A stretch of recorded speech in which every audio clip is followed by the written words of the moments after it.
All right, this is what 100% success looks like. I did a new process.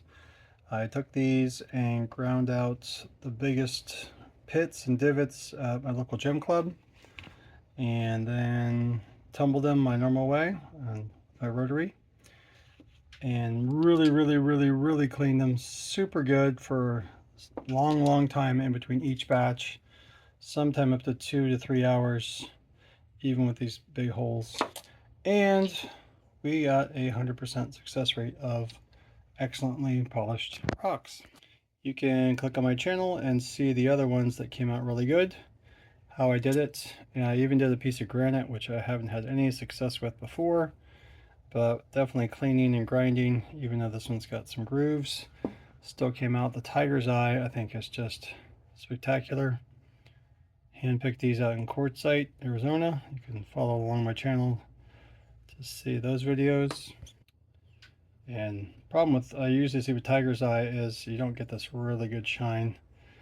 Of course, when you do it yourself, made in America, a lot better than the stuff coming in from China. This guy is just awesome. Had a little bit of a problem area there, but still took a wonderful polish. So there you have it, friends. Like and subscribe for more great content. Thanks so much for watching. Don't forget, today's the day of salvation. Guaranteed 10 out of 10. At some point, you're going to breathe your last breath. And where will you spend eternity? You say, well, that's just for you, and that's your belief, and good for you, and all that. Well, you have to ask yourself, how'd you get here? Why are you here? What's the purpose of your life?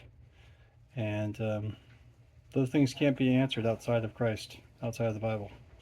So I would implore you to humble yourself, to admit that you're a sinner, and that you need a Savior. The thief on the cross didn't have time to get baptized or do any good works or anything. He just said, remember me this day. And Jesus assured him that today he would be with him in paradise. So you don't have to do anything. You just have to humble yourself enough to know that you're a sinner, and that if you were to die in your sins, that you would pay for them yourself in a place called hell.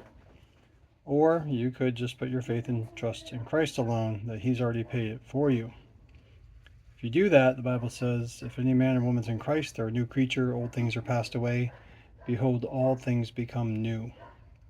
For everyone who calls upon the name of the Lord will be saved. So that's my prayer for you watching this video, that you will